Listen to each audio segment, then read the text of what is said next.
beautiful. Hello.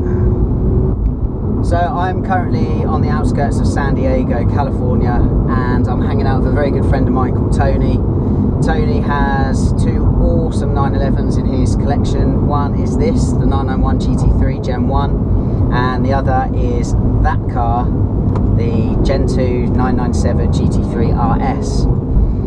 He has very kindly given me the keys to the GT3 and said, look, why don't we go for a drive? Which I thought was a pretty good idea. So I thought I'd put the GoPros on and just share my thoughts on both cars, really.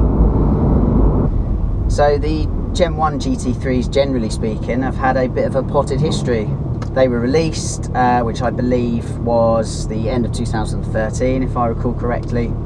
And very, very sought after cars. A lot of people who wanted them couldn't get hands on them on through the dealerships. Prices of them went crazy. Some people were trying to sell build slots for anything up to 100 grand. It was absolutely crazy.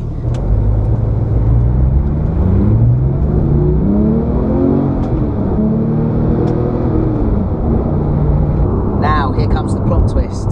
Not long after launch there was an oil leak which caused fires. I think there was 3 or 4 worldwide, if I recall correctly, and so all of the cars were grounded. There was a worldwide recall, and every single car that had been produced so far had to have a brand new engine.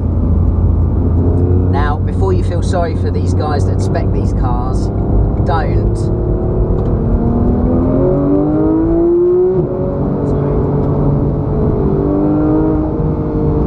Oh, lovely. As I was saying, so before you feel sorry for these owners, don't, because Porsche looked after their customers very, very well here. And don't forget, while all this was going on, the car was going up in value because Porsche weren't making enough to match demands.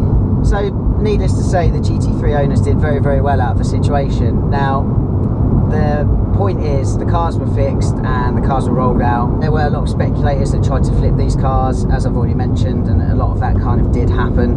However, there is no denying that as a performance weapon, this car is absolutely unbelievable. Why? Lots of technologies that mean this car is set up for high performance on the racetrack. We have got an awesome double clutch PDK transmission, lightning gear shifts up and down. This is the perfect gearbox for a race car. What else have we got? We've got a naturally aspirated 3.8 litre flat 6 kicking out 475 horsepower. Very, very usable. Awesome options you could get include the ceramic brakes, which again for the track are absolutely awesome.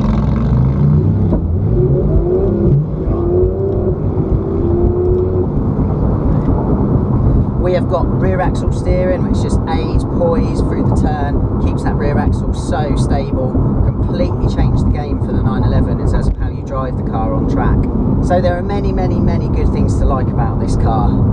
But the best thing about it is the engine. Like I say, it's a 3.8 litre flat 6, it's got 475 horsepower, and the best thing about it is it revs all the way to 9,000 RPM and sounds like this.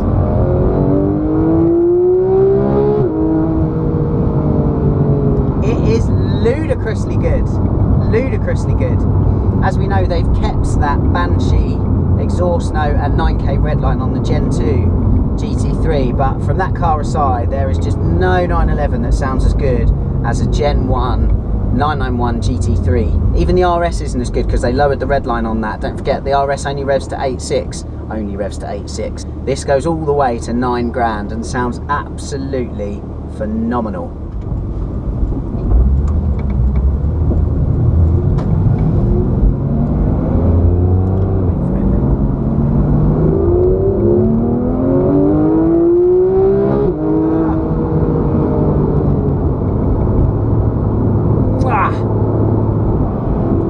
So, as you can tell, I really love this car.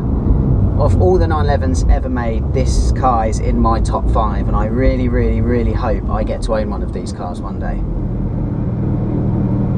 He's only let me drive it. First of all, Tony, you are a legend. Thank you kindly, good sir. Second of all, ladies and gentlemen, welcome to the 997 GT3 RS Gen 2. Whilst I love the 991 Gen 1 GT3, the 997 GT3 RS has to be in my top 4. Can we go? Yes, we can.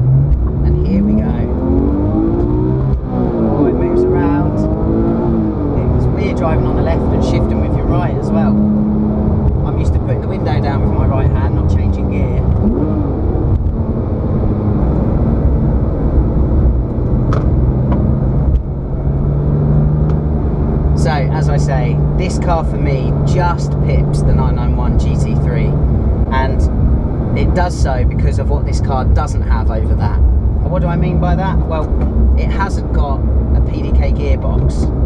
It's got this 6-speed manual gearbox. There's no rear axle steering, it's a passive axle, it's very classic.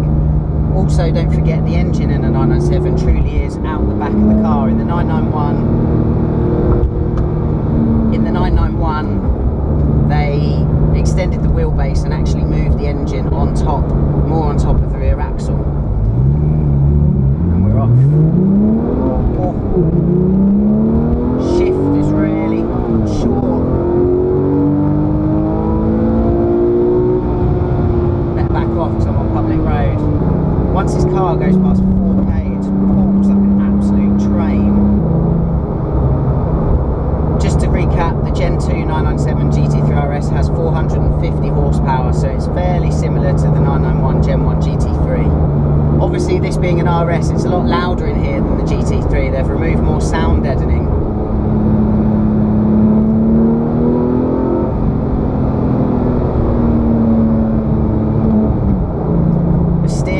Car is so much better than the electrically assisted system in the 991 GT3 as well. It's just giving me so much more information in terms of grip and where the front wheels are in comparison to that, so just naturally gives you more confidence. He's gone, and I'm going to.